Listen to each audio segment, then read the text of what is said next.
This is an animated supplement for Chapter 24, Pickett's Charge, from the book Our Fathers at Gettysburg by Kunkel. Although Pickett's Charge will probably forever be known as Pickett's Charge, Pickett was actually only one of 3 divisions involved in the attack. There were also 2 brigades on the far south end of the line, Lang's and Wilcox's, that were not under Pickett's command. Pickett's fresh division of Virginians was on the southern end of the line. 2 other divisions, commanded by Trimble and Pettigrew, on the north end of the line, were mostly, but not all, North Carolinian regiments, and these regiments had been heavily used in the first day's fighting and were not up to full fighting strength. Prior to this final attack on the 3rd day, Longstreet, at Lee's direction, ordered a massive cannonade of the Union line.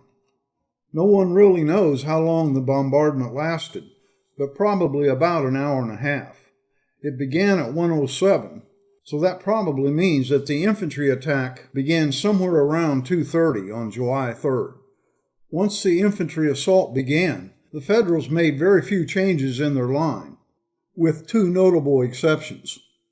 On the north end of the line, the 8th Ohio and portions of the 126th New York raced around the left side of the Confederate line so that they could fire directly into the left flank of the Confederates as their line passed them. Also, the 71st Pennsylvania, almost directly in the center of the Federal line, split its regiment, with half of it advancing forward to what was called the outer angle, and the other half behind it and to its right in what was called the inner angle.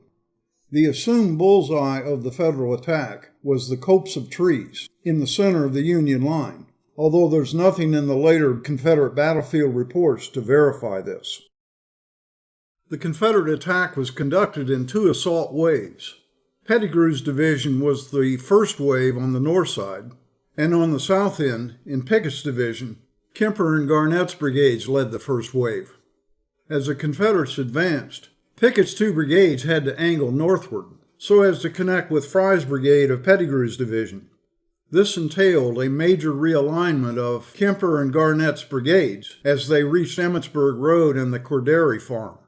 Pettigrew's division, on the other hand, advanced straight across the field, so they reached the Union lines close enough to be under infantry fire before Pickett's men.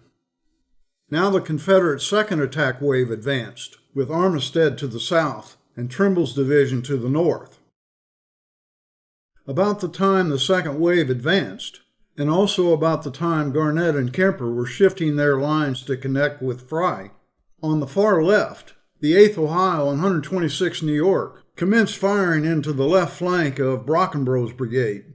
Brockenbrough's unit of Virginians was weak anyway, and it didn't take long for this unit to break and run back to Seminary Ridge.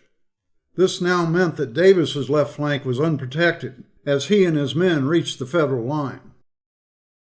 As Trimble's division advanced across the field under heavy artillery fire, Trimble said he could see Pettigrew's division dissolving in the smoke near Emmitsburg Road.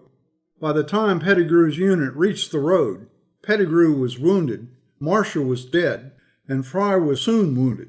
Some portion of Pettigrew's division advanced across the road and up Cemetery Ridge. We don't know how many, probably hundreds. But the remainder of his men hugged the road behind the thin protection of the fencing, where they continued firing at the Federals but not advancing. By the time Trimble's division reached the road, Trimble was wounded, as was one of his brigade commanders, Lawrence. Some of Trimble's men advanced over the road and up the hill, but most joined Pettigrew's remaining men near Emmitsburg Road, where they continued firing but not advancing.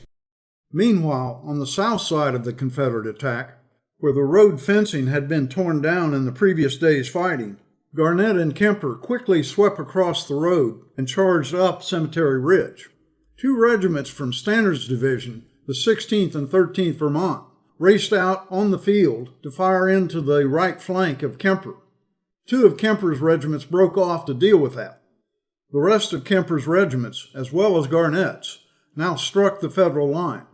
Kemper was soon seriously wounded.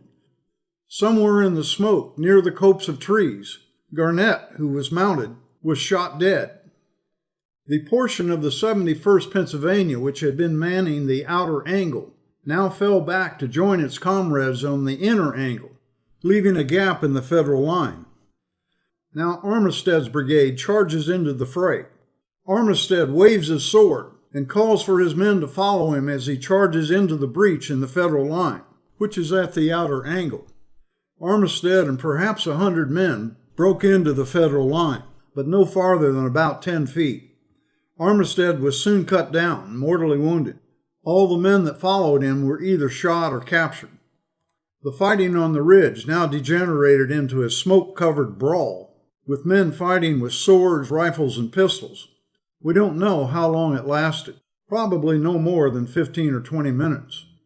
Eventually, in ones, twos, and threes, Confederates began trickling back toward Seminary Ridge. Then the trickle turned into a flood as the entire attack collapsed. Soon thousands of Confederates were swarming back toward Seminary Ridge. At just about the time the main attack was dissolving, Wilcox and Lang got orders to advance to protect the Confederates' right flank. They did so, even though there was no right flank to protect at this point. They advanced across Emmitsburg Road, the same road they had advanced across the previous day, and were put under blistering Federal artillery fire. As they advanced into some woods on the far south flank of the line, Stannard's Vermont regiment surprised them in the woods and ripped up Lang's line. Wilcox and Lang soon retreated, ending the infantry fighting at the Battle of Gettysburg. For much more on this battle, including descriptions by the soldiers involved, as well as photos, illustrations, and Google links to the actual battlefield locations, please refer to this book.